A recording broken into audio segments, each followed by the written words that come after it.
Ignition sequence start. 6, 5, 4, 3, 2, 1, 0. Liftoff. We have a liftoff.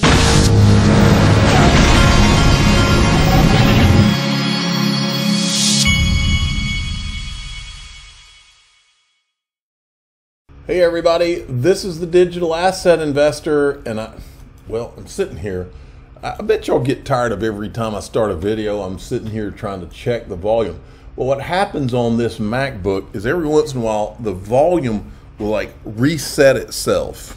And sometimes I forget to check before each video, and then everybody's in the comments and they're, oh, the volume's like, whatever, I can't hear it. And this kind of stuff happens. And as you know, this is a very low-tech show. It's some of the worst technology in all of crypto. Now, I don't know who thought it was a good idea to write this article, but they didn't get the memo. You're not allowed, the crypto police and the crypto Gestapo do not allow you to talk about XRP price glitches. But on this channel, especially since it's Friday, we will cover price glitches. We're not afraid. The cancel culture has no effect on us. XRP price faces another glitch. Clip showcases on XRP price of $34,603 on CoinMarketCap. Oof. Who's writing this periodical? Is the Crypto Basic? You should be ashamed of yourselves. And if the crypto police come for you, I don't know what to tell you. Okay. Monica Long was at Paris Blockchain Week. The future is on chain. Real world assets will find their place in the digital realm, and institutions will need to move and trade them efficiently. And following that, probably a good part of the way that's going to be done, there's Jack McDonald from PolySign, Brad Garlinghouse Ripple, and one Ray Fuentes from Link2. I think just amongst those three companies represented right there, you could accomplish a lot of that goal. What a great shot by Ray. Ray always gets the good photos. And by the way, Link2, who is my sponsor, does have Ripple private equity, does have PolySign private equity on the platform right now.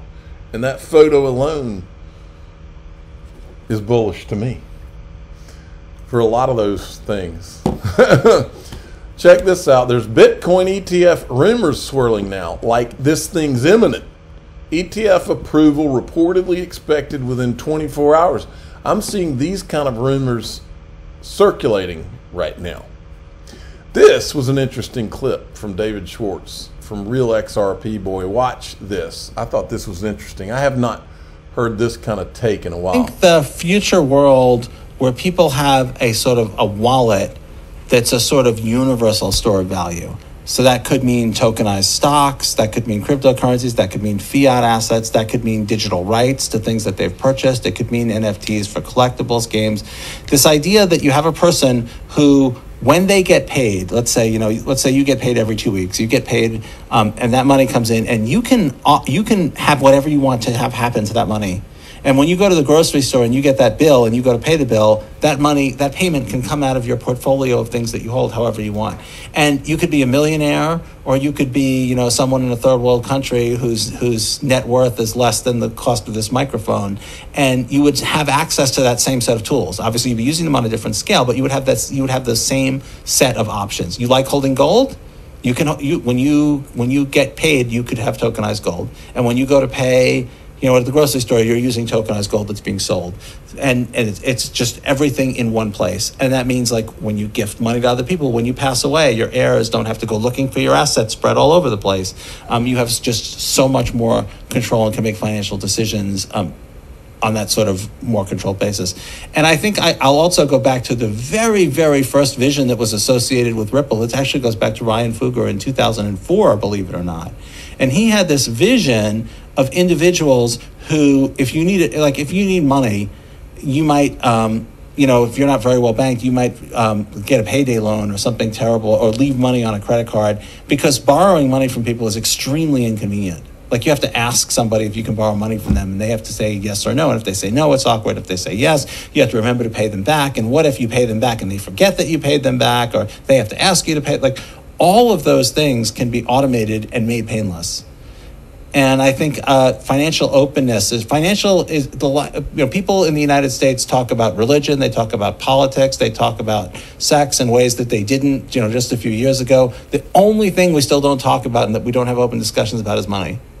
Like the only question that's impolite to ask someone pretty much is how much do you make? That's Well, this is the world that we're entering, folks. If you can imagine, I've always used the example of walking into a Publix, pulling up your phone, and you want to buy some bananas, and you might have tokenized, you might have some tokenized gold, you might have some Bitcoin, you might have some tokenized, you might own tokens that are a part of a football stadium. Like I went to Auburn, so Auburn University football stadium. The stadium may have been tokenized, and you bought tokens in Auburn's ownership in Auburn's football stadium. And you could be in that Publix grocery store and buy those bananas and literally with a QR code decide, okay, I'm going to use however much of my tokenized Auburn football stadium tokens it would cost to buy these bananas. And it happens in an instant, folks. That's where we're going. And I will be there on this journey. Now, Fred Rispoli commented on the video with John Deaton. It's a third attorney's perspective here. Fred Rispoli, he says, prediction is one of the main reasons I think we're closer to settlement than others believe. Ripple has a solid chance of winning everything on appeal, wiping out the $770 million the SEC would get right now. SEC is foolish, but that foolish. Gary Gensler is arrogant, but that arrogant. And then we've got this. This is John Deaton was on Charles Payne talking about the Sam Bankman-Fried case. John, you know what? I love that you have those brass knuckles necklace because, oh my goodness, this. One thing I always try to tell people, to me, this is not a crypto story. This is a story of unbridled greed, unbridled hubris, and also the strongest, wealthiest people in this country. They've been abused us for so long. Silicon Valley backed this guy. They gave him their stamp of approval. And so I hope that this case brings out everything, not just one person, but everything behind him, to show that the system is not only rigged, but it's arrogant as hell. 100%, Charles. Thanks for having me. Listen, and let me tell you, I was watching your show as usual, and you brought up the Taylor Swift effect. Unless he's got Taylor Swift coming in as a character witness, this boy is cooked. And you are 100% right. You've got two things. You've got greed of Silicon Valley and Wall Street and politics. And when you combine those two elements, which were both behind this guy, government. You get Bernie Madoff or you get Sam Bankman-Fried. And that's where we're at today. It's unfortunate because the media keeps making it a crypto story. And then, of course, we have the thing with Hamas, and now we're hearing that the role of Bitcoin and things like that. Even though Bitcoin, by the way, on fire, looking incredible, and so are some of these other cryptos. What do you make of the general media, the general spin that it suggests that somehow there weren't any crimes? Crimes were never committed until cryptocurrency was invented. It's incredible. And here's the thing, Charles, they never let the truth get in the way of a good story.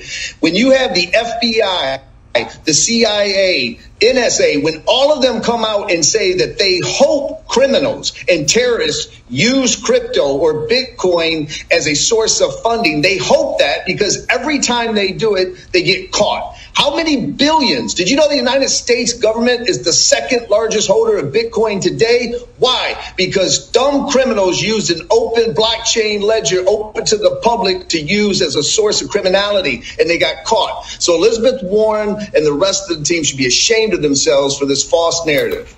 So we got this moment now. The spotlight is on the industry again. And you have been a hero. You've been heroic in the things that you've done and tried to do on behalf of individual investors. What would you like to see come out of all of this?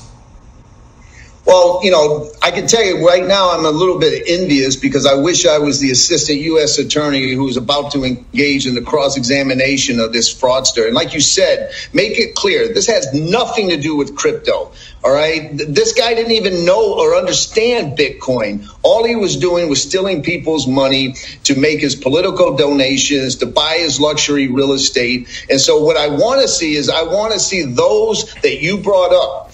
How does Wall Street back a guy and they don't even ask questions like, who's on your board of directors? A $34 billion corporation, and they don't have a board of directors. And so there's a lot of people that need to be held accountable. Where are the notes of Gary Gensler, who met with this guy twice? Exactly. Charles, testimony in this case was that Sam Bankman-Fried gave $10 million to the administration for the purpose of access. Right. And he met twice Gary Gensler, the CFTC chair, everyone. We got to leave it there, my man. I love your passion. Go get him. They got to go now.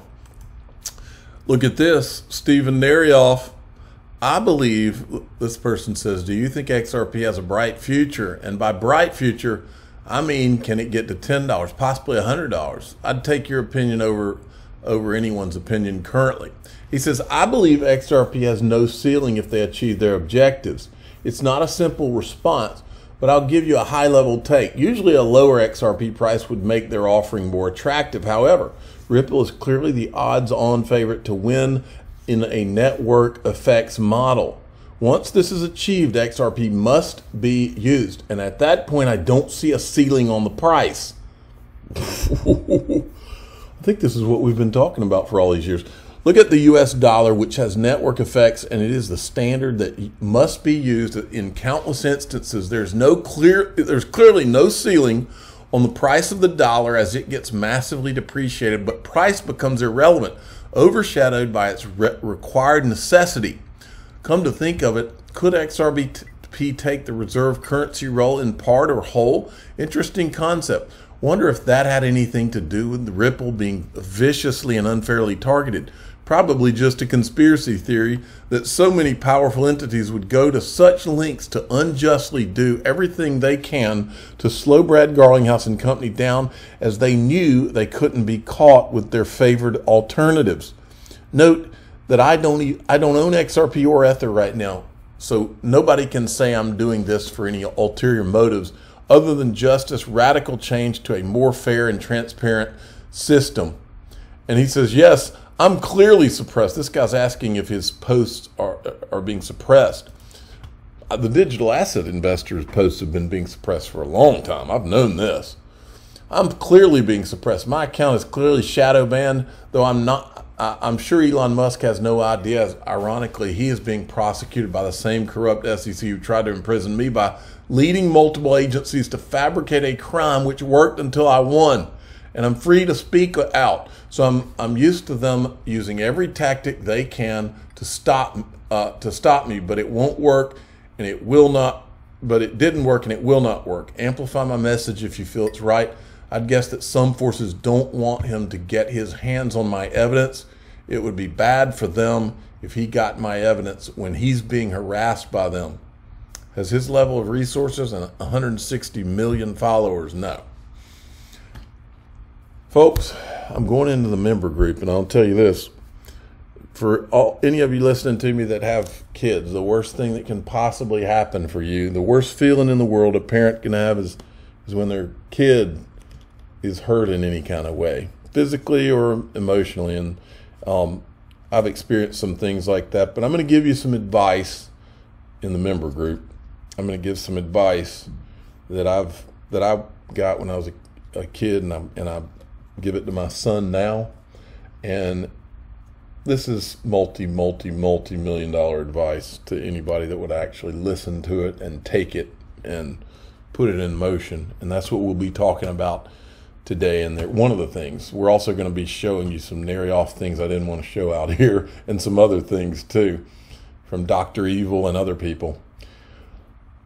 Thanks. I'll see the rest of you next video. I'm the digital asset investor. I'm not an investment advisor. This is for entertainment purposes only. Please subscribe. Hit the like button. Tell your friends and family this was worth going to DAIXRP.com.